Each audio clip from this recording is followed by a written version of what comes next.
Hello, my name is Charles Porter and this is 6.2 Technical Model.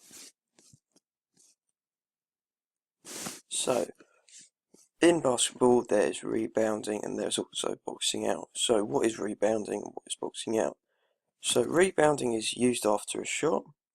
It can also be used in defensive and offensive maneuvers. So it can be used in offensive, say for example if you're attacking a basket, someone on your team had a shot and then the rebound off the basket came off, you would try and jump up and get the ball and try and shoot.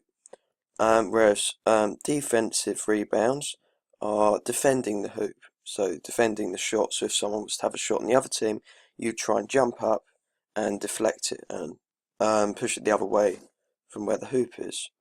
So boxing out is the stage before the rebounding.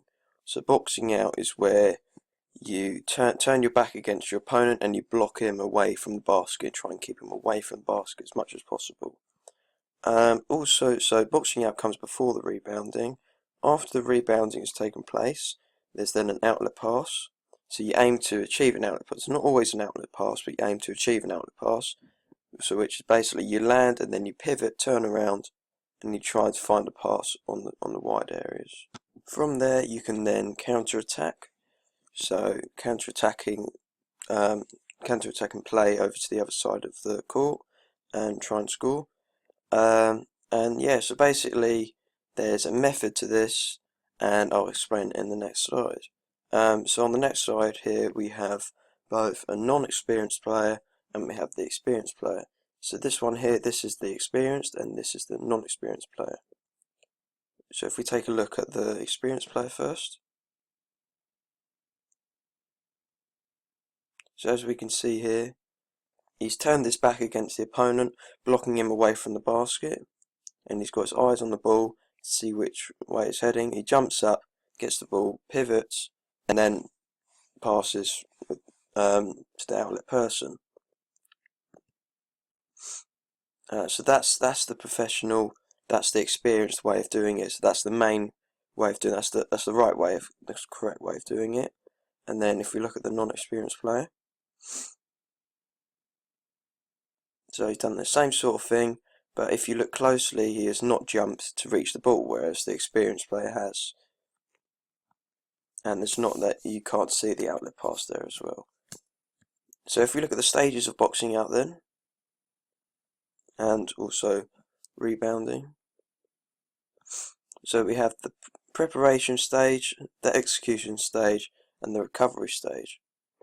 So this here, the first one, this is the preparation stage. So for the preparation stage, he is just about to begin boxing out. So he's just about to pivot and turn around and have his back against the opponent to block him away from the basket.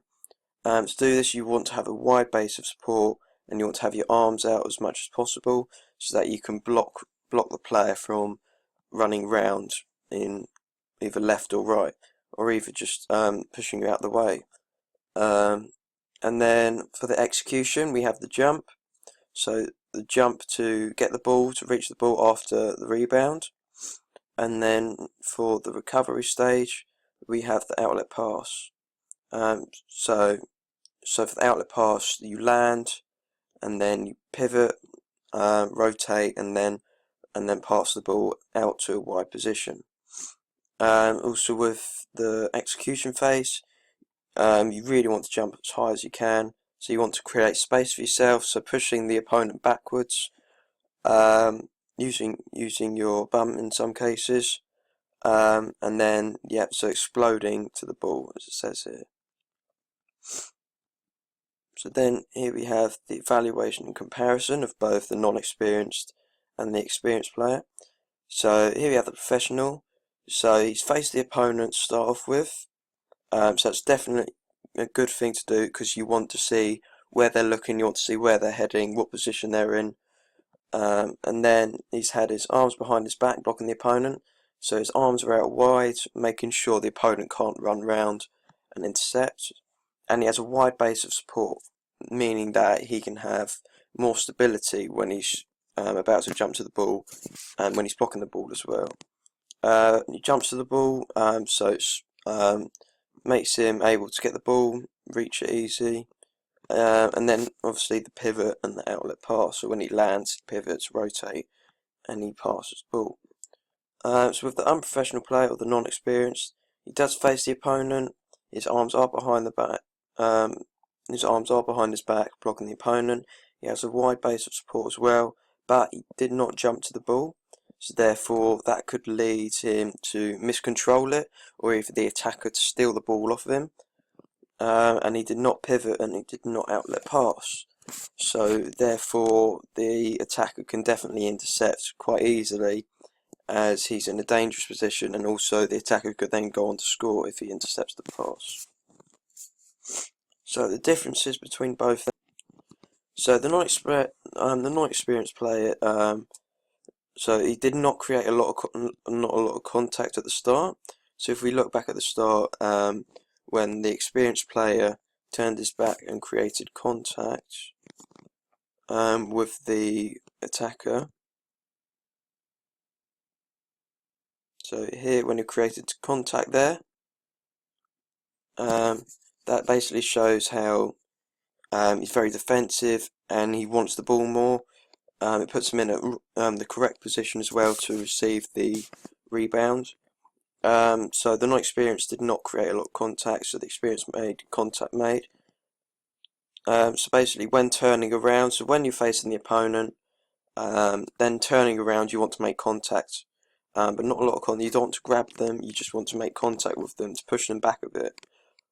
So then we also have the non-experienced player did not jump, and the experienced player did jump.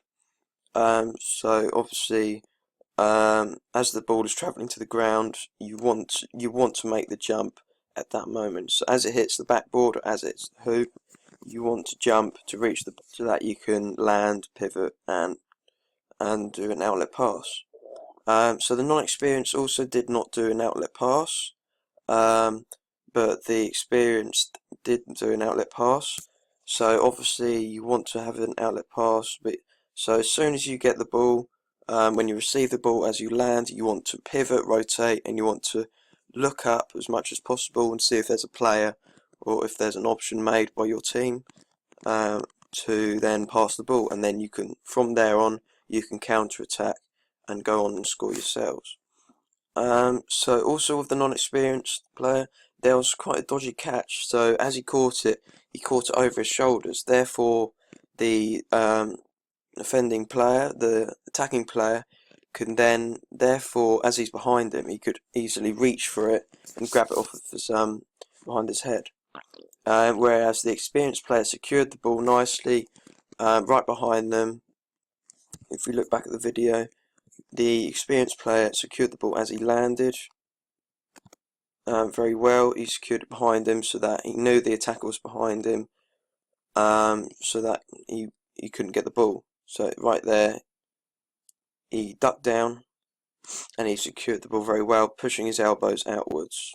So as he lands, he pushed his elbows outwards, therefore blocking the opponent, whereas the non-experienced player, when they caught it, the ball was up to his shoulder, therefore the attacker could easily steal it. So when securing the ball, you want to make sure the ball is under control as early as possible, and you want to make sure your chest is over the ball, so that the attacker cannot reach it. So thank you very much for listening. That was 6.2.